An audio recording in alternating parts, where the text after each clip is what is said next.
Welcome into this special edition of Beyond the Arc right here on High School Cube News. Brian Chimino with you with Michael O'Brien of the Chicago Sun-Times. Going to preview 3 of the top holiday tournaments taking place in the state this weekend and throughout next week to get you guys ready for some big tournament here. Mike, let's start with the McDipper taking place in the south suburbs. Marian Catholic, easily the most favorite team here. There's some other teams that could kind of put a question mark by them. Bloom left the Dipper, which is a big deal. You know, they're at Pontiac now, and they would have been one of the top teams in this. So Marian Catholic is totally the clear favorite right now. The field is a little weak. Right now I got the Final Four as a Thornton-Bolingbrook game. Thornton didn't start out like we thought they would. They got a big win Sunday over Hillcrest. So I think they can probably advance against a Bolingbrook team that's very talented, still trying to kind of put it all together.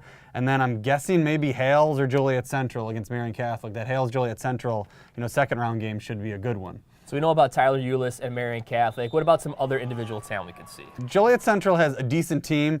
Jonah Coble is worth seeing. He could be a decent player down the line.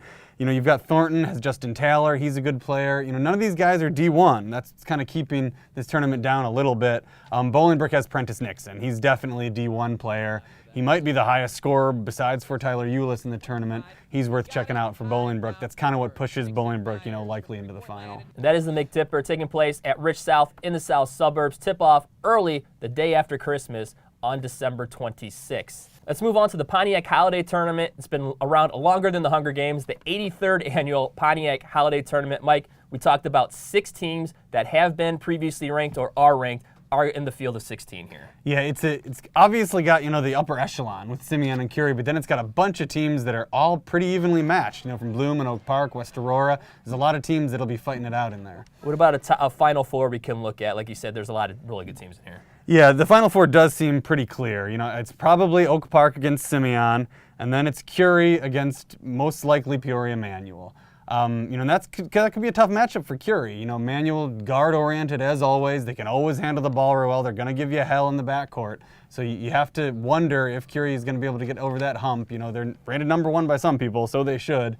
And Oak Park Simeon, you got to give Simeon the clear edge in that one. Although Oak Park, with Eric Locke, he's the type of kid, he takes a lot of shots, but sometimes he makes a lot of them. He's a pretty high scorer, so if he goes off, you never know what could happen. So what about West Aurora? You have them losing there to Peoria Manual? Well, West Aurora has to play my Joliet West Tigers in the first round, so who knows if they'll even get out of that. Most likely they will. And a lot of times, it's a good point, West Aurora does pretty much emerge at Pontiac as a good team. Maybe because a lot of us don't go see them early because they're out in Rock Island over Thanksgiving, but it's a chance. They have John Terrell Walker. He's a great player. Roland Griffin is kind of an underrated physical guy. They could definitely make a run. So pretty much you're looking at a Simeon Curry championship game, which just be dynamic. You usually see that in the semifinals. So that's the 83rd annual Pontiac Holiday Tournament. Again, tipping off the day after Christmas on the 26th, bright and early at 9 a.m. Let's move on to the 2013 Proviso West Holiday Tournament. Not the only tournament in state with 32 teams. We got about 3 or 4 of those right now. We did the entire bracket right here on High School Cube News. You can check that video out from last week. But Mike, when you look at the entire bracket, 32 teams, what do you think could be your Final Four? It's a really good Final Four. They do have 32 teams, and Pontiac and McDipper only have 16, but it's definitely, the highest quality Final Four of the tournaments, which hasn't been the case, frankly, over the past couple of years. So Proviso West is back a little bit when you look at that. Up top, definitely Stevenson. Barring a major upset, will be there, and they're going to be waiting for the winner of St. Joe's and Proviso East. That game could go either way. That's a neighborhood, pretty much a family matchup. Those kids are all so close.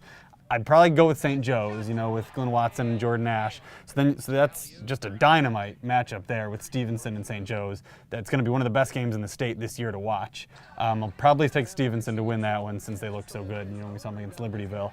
Looking at the bottom half, you're definitely going to have Morgan Park. They should be able to get through, their couple quadrants. But then it could go either way, I think, with Bennett or Bogan. Bennett's got Sean O'Mara, they've got the great shooters, they've got the great coach. Bogan has the better athletes, better man-for-man team. I'll probably take Bogan in that one, so then we're going to wind up with Bogan and Morgan Park, who, are in the same conference, going to play together. Got to take Morgan Park in that, so then you're looking at Morgan Park Stevenson in the final, and that is just a top-notch game. obviously could go either way. You have to like Stevenson because they have Jalen Brunson.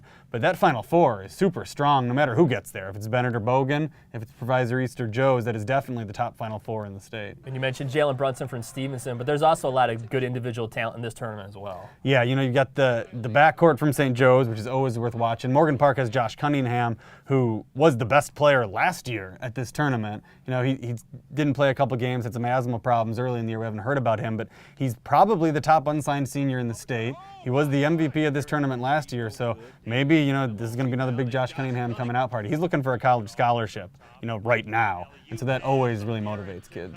That'll do it for this holiday tournament preview edition right here on High School Cube News. Check back next week for a whole new edition as we go over the results. Brian Chimino with Michael O'Brien. We'll see you guys next week.